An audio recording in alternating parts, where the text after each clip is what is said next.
आज के जो सोमान हैं मैं उसका बहुत वर्णन करती हूँ। जो मैंने समझा मैं आपको भी बताना चाहती हूँ।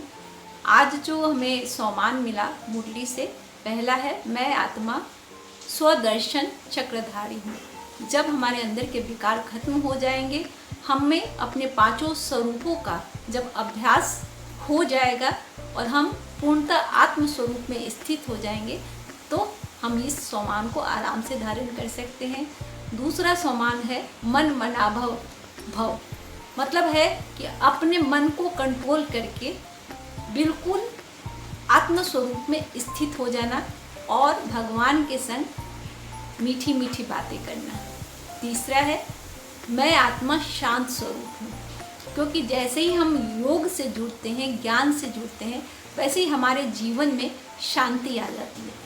आज का जो समय है सबसे ज़्यादा कमी शांति की है, और हमें जैसे ही हम योग से जुड़ते हैं, मुरली से जुड़ते हैं, रोज़ मुरली का मनन और मंथन करते हैं, तो सबसे पहले जो हमारे अंदर आती है वो शांति आती है, क्योंकि हम स्वदर्शन करने लगते हैं परदर्शन को छोड़कर। मैं आत्मा रूहे गुलाब हूँ।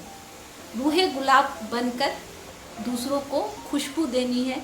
हम तभी रूहे गुलाब बन सकते हैं जब अपने अंदर के विकारों को दूर करेंगे, तो हम गुलाब की तरह हो जाएंगे। क्योंकि जैसे ही विकार दूर होते हैं, सत्यता आती है और आप पवित्रता आती है, तो आपके चेहरे पर रूहानियत आती है।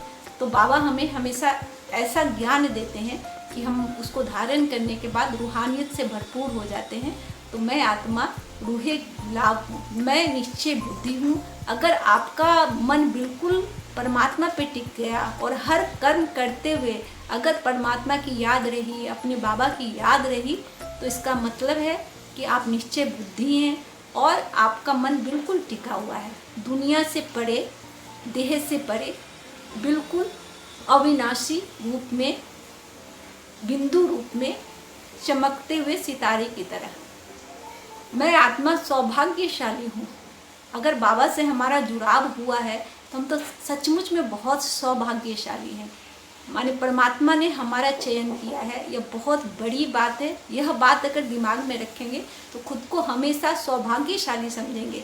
कभी भी आपके मन में ये नहीं आएगा कि मैं बहुत दुर्भाग्यशाली हूँ, मेरा नसीब खराब है, या मुझे इतने दुख क्यों है, इतने कष्ट क्यों है। क्योंकि परमात्मा ने हाथ पकड़ा है, तो आप हमेशा खुद को सौभाग्यशाली समझेंगे।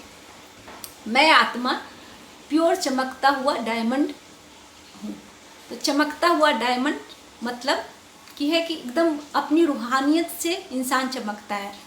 लेकिन जैसे ही हमारे विकार आते हैं, जैसे हम विकार में जाते हैं, उन विकारों के कारण उस चमकते हुए हीरे में दाग लग जाता है। तो खुद को दाग से बचाना है, इसके लिए योग करना है, मुरली का मनन मंथन करना है। तो खुद आप एक चमकते हुए डायमंड की तरह खुद भी चमकेंगे और लोगों को भी रास्ता दिखाएंगे। मैं आत्मा लक्की सितारा हूँ। तो यह भी बहुत इम्पॉर्टेंट पॉइंट है। लक्की सितारा का मतलब चमकता हुआ सितारा हूँ। ऐसे भी हम मस्तक के बीच चमकते हुए सितारे हैं। अगर हमें इतना ज़्यादा बाबा ने ऑथोरिटी दे दी है कि अपने साथ हमें बिठाते हैं, अपने अनादि रूप में जब हम आते हैं और बाप के साथ बैठते हैं और बाप के साथ जब योग लगाते हैं, जब हम एकदम मन मनाभव होके बाप के साथ मग्न हो जाते हैं, तो इसका मतलब हम बहुत लकी हैं। दुनिया भगवान के पीछे भागती है, मंदिर जाती है, मस्जिद जाती है, लेकिन हम भगवान के साथ बैठकर योग करते हैं, भगवान की याद में जब हम रहते हैं, तो हमसे ज़्यादा लकी कौन हो सकता है। तो ये जो सोमान आज की मुरली से थे, मुझे लगता है कि आप ज़रूर धारण करेंगे और भगवान से अपना रिश्ता जोड़ेंगे और भक्ति को छोड़कर ज्ञान मार्ग अपनाएंगे और हमेशा विघ्न विनाशक बनकर अपने जीवन की सारी प्रॉब्लम को सॉल्व करते जाएंगे। ओम शांति।